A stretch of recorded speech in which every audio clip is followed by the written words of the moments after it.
हाँ जी, यहाँ पे लंच करने के बाद अब हम आगे निकलने का प्लान कर रहे हैं। मौसम भी कुछ बेहतर हो गया है। अभी प्लान ये है कि एक्वेरियम है, बच्चों के लिए एक्वेरियम देखने जाना है। स्कूल में छुट्टी हो गई है और यहाँ से निकलते हुए हमें बच्चों का एक ग्रुप भी मिला है जो जिसकी वजह से थोड़ी देर हमें वेट करना पड़ा सो दैट वो क्रॉस कर लें। तो क्यूबेक का जो आर्किटेक्चर है ये ओवरऑल बड़ा ज़बरदस्त है। एक तो इसमें वो फ्रेंच वाइब्स आती हैं, थोड़ी यूरोपियन वाइब्स आती हैं। ऐसा लगता है जैसे आप किसी बादशाह की किसी सल्तनत में घूम रहे हैं, किसी किंगडम में घूम रहे हैं। ये आप लेफ्ट साइड पे देखिए, ऐसे ही है जैसे कोई किले बने हुए हैं और सामने से जो है वो कोई बग्गी भी आ रही है और ये किसी प्रिंसेस का महल है। बल्कि बच्चे तो मुझे कह भी रहे थे कि ये किसी फेरी का है, वो कोई फेरी टेल्स की कोई जिक्र भी कर रहे थे कि ये पता नहीं क्या क्या नाम ले रहे थे। खैर, अब हम निकले हैं जी एक्वेरियम के लिए। और क्योंकि अभी टाइम हो गया है 3 बज चुके हैं और स्कूल में छुट्टी हुई थी तो थोड़ा रश था।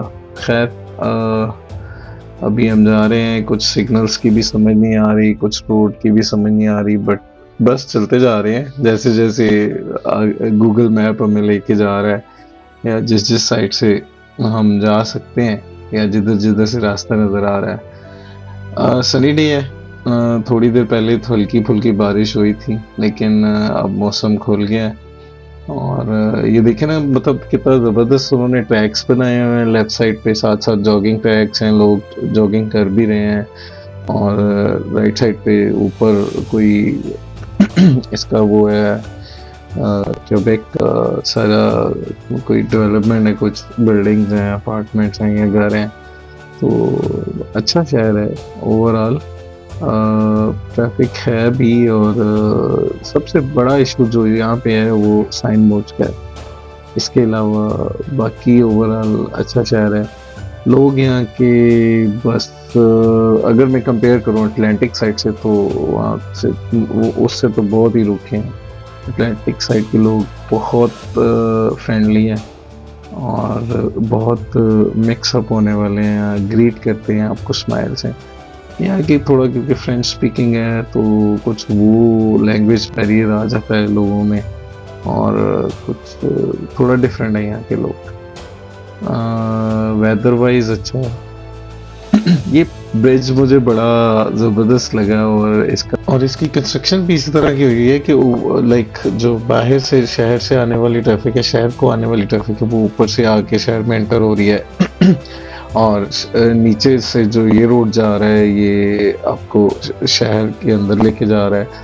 तो बड़ा स्ट्रॉन्ग और मेरे ख्याल से बहुत पुराना ब्रिज है ये। जैसे बहरहाल जी, क्यूबेक तकरीबन सारा ही खोदा हुआ था।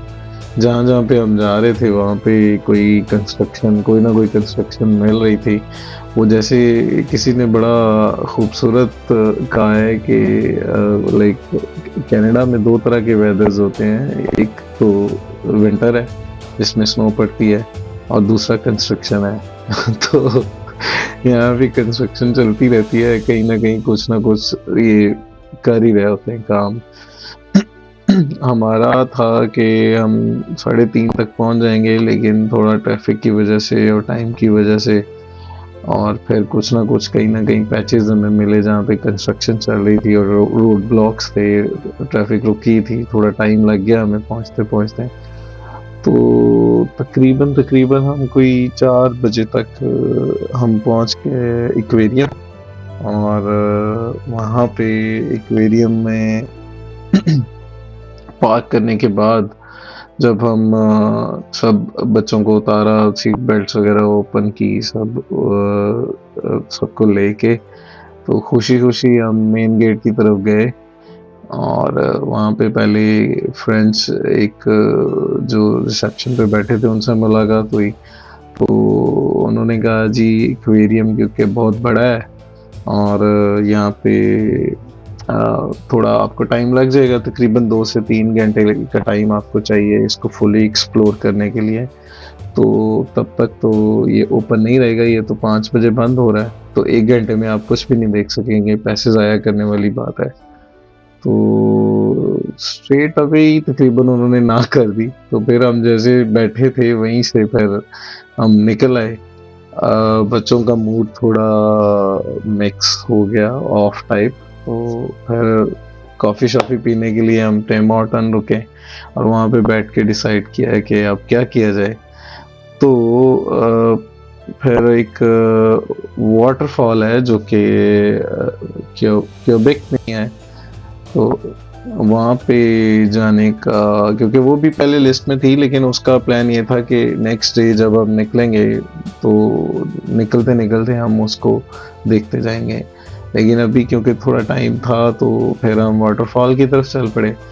लेकिन किस्मत देख लें कि यहाँ पे जब हम कॉफ़ी शॉफ़ी पी के निकले हैं तो हमें ऑफिस का जो रश होता है वो मिल गया, क्योंकि पीक आवर था।